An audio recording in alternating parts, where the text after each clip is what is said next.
हाय, मैं हूं जसबीर और आज वेट लॉस सीरीज पार्ट 2 के अंदर हम सीखने वाले हैं कि कैसे हम अपनी बॉडी के अंदर जमा गंदगी को बाहर निकालेंगे और कैसे हम अपनी बॉडी को डिटॉक्स करेंगे ताकि हमारा वेट लॉस इजी और फास्ट हो सके। तो चलिए सबसे पहले समझते हैं हम जो भी कुछ खाते हैं उसका हमारी बॉडी में जाके होता क्या है। हम जो भी कुछ खाना खाते हैं सबसे पहले वो हमारे स्टमक में जाता है, पेट में, फिर हमारे इंटेस्टाइन में एंड उसके बाद वेस्ट बन के बाहर निकलता है। क्या आपको लगता है कि इस साइकिल को पूरा करने के लिए हर खाने को सेम टाइम लगता है? जी नहीं।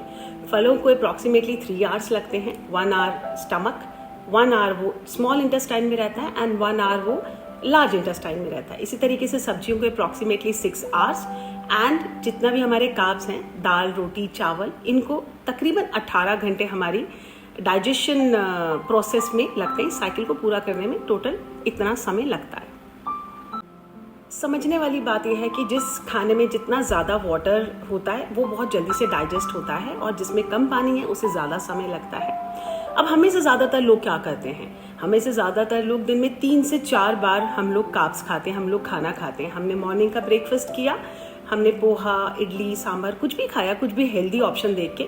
अभी वो हमने पचाया नहीं होता कि हम दोपहर को फिर राइस रोटी खा लेते हैं। अभी वो डाइजेस्ट नहीं हुआ कि हम रात का डिनर करते हैं और नेचुरली जो पहले वाले खाने को डाइजेस्ट हो जाना चाहिए था वो डाइजेस्ट नहीं होता और हम ऊपर से और डाल देते हैं। तो जो पहले वाला खाना है वो सड़ने लगता है और वो हमारी बॉडी के अंदर फंगस, वायरस और कीड़े पैदा करता है। आपने वो स्टोरी तो सुनी होगी कि पेट में कीड़े हो जाते हैं। सो क्या हम कीड़े खाते हैं जो हमारे पेट में कीड़े पैदा हो जाते हैं? जी नहीं। वो इसी सड़े हुए खाने से कीड़े बन जाते हैं। आपने सुना होगा, ये अक्सर कहा जाता है कि you are what you eat, पर सच्चाई ये है कि you are what you ate. Means जो आपने 1 साल पहले बर्गर खाया था, क्या आप श्योर हैं कि वो बॉडी से पूरा निकल गया है? हाँ जी, हैरान मत होइए, ये पॉसिबल है कि अभी भी वो शायद आपकी बॉडी में कहीं सड़ रहा होगा। That's quite possible. चीज़ें जैसे pasta, bread, momos, pizza, burger या जितने भी पैक्ड फूड हैं, जितने भी नमकीन बिस्किट्स हैं जो माँ प्रकृति से डायरेक्ट हमें नहीं मिलते हैं, ये हमारी बॉडी को पचाने में बहुत ज़्यादा दिक्कत और मुश्किल आती है। जो ये हमारी बॉडी पूरी अच्छे से उसको डाइजेस्ट नहीं कर पाती, जिसकी वजह से हमारे इंटेस्टाइन में एक मोटी लेयर बन के चिपक जाती है। हमारी इंटेस्टाइन एक हेयर ब्रश की तरह होती है जिसके अंदर उंगली के आकार के रूम होते हैं, उभार होते हैं, जिसको विलाय कहते हैं। उसका काम होता है कि हम जो भी खाना खाते हैं वो विलाय उसके अंदर उसको सोख लेता है और उसको एब्जॉर्ब करने के बाद ब्लड के थ्रू बॉडी के हर पार्ट तक, हर ऑर्गन तक, हर सेल तक उसको पहुंचाता है। जस्ट इमेजिन अगर हमारे विलाय के अंदर एक बहुत सारी गंदगी जमा हो गई है, सो वो हर ऑर्गन तक उस गंदगी को पहुंचा देगा। और अगर ये हमारे इंटेस्टाइन में जमा हो जाती है तो हम इसको कब्ज या कॉन्स्टिपेशन कहते हैं। और कहा जाता है ना कि अगर कब्ज या कॉन्स्टिपेशन है वही सारी बीमारियों की बहुत बड़ी एक जड़ है। ये गंदगी जब हमारी स्किन में डिपॉजिट होती है तो इसको एक्जिमा या फिर एक्ने कहा जाता है। और यही गंदगी जब हमारे ब्लड के अंदर डिपॉजिट होती है, ब्लड को भारी कर देती है, मोटा कर देती है। सो हार्ट को पंप करने के लिए बहुत प्रेशर देना पड़ता है, जिसको ब्लड प्रेशर कहते हैं। यही गंदगी जब हमारी ओवरीज के अंदर डिपॉजिट हो जाती है सो उसको सिस्ट या मेंस्ट्रुअल डिसऑर्डर कहते हैं। और यही गंदगी कहीं हमारी आर्टरीज के अंदर जब डिपॉजिट हो जाती है सो उसको कोलेस्ट्रॉल कहते हैं।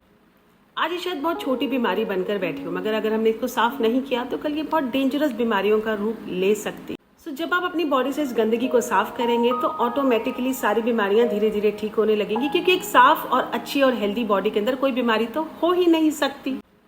आज ये शायद बहुत छोटी बीमारी बनकर बैठी हो, मगर अगर हमने इसको साफ नहीं किया तो कल ये बहुत डेंजरस बीमारियों का रूप ले सकती है। सो जब आप अपनी बॉडी से इस गंदगी को साफ करेंगे तो ऑटोमेटिकली सारी बीमारियां धीरे धीरे ठीक होने लगेंगी, क्योंकि एक साफ और अच्छी और हेल्दी बॉडी के अंदर कोई बीमारी तो हो ही नहीं सकती। तो चलिए समझते हैं कि कैसे हम इसको ठीक कर सकते हैं और कैसे हम अपने आप को हेल्दी कर सकते हैं। सो आपको मैं कुछ टिप्स दूंगी, वो आपको फॉलो करने पड़ेंगे।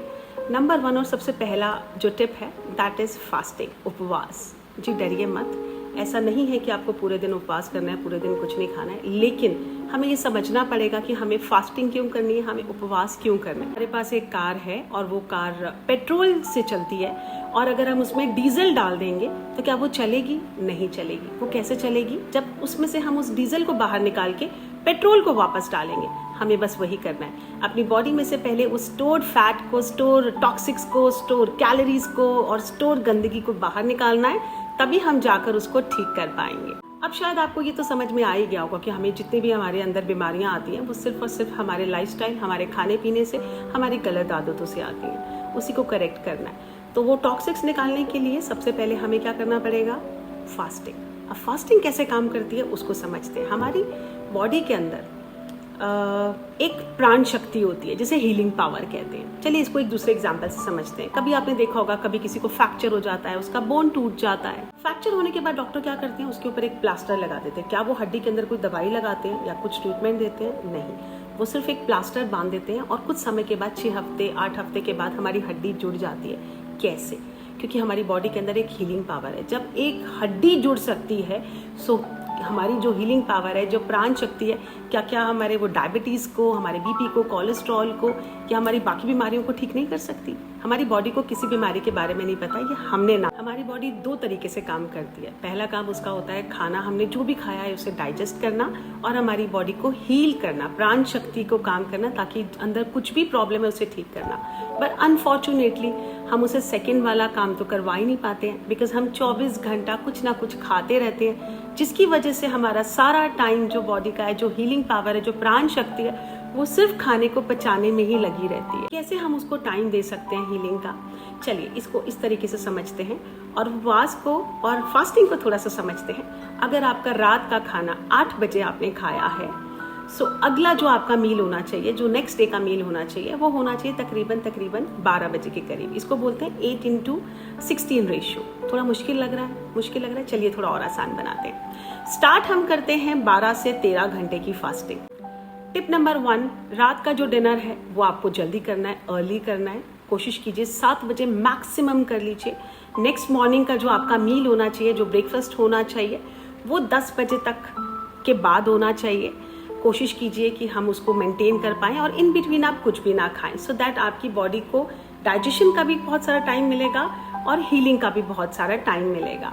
और कोशिश करके अपने रात के डिनर को लाइट रखें। अगर हम बात करें कि अगर हमने लाइट डिनर किया है और आपकी बॉडी उसको 6 घंटे में डाइजेस्ट कर रही है, तो तकरीबन 2 बजे के बाद 10 आवर्स हमारे हीलिंग आवर हो जाएंगे। एक दिन में 10 आवर्स, उस हिसाब से एक हफ्ते के अंदर 112 घंटे, एक महीने में 450 घंटे और 3 महीने में 1500 घंटे हमें हीलिंग आवर मिलेंगे।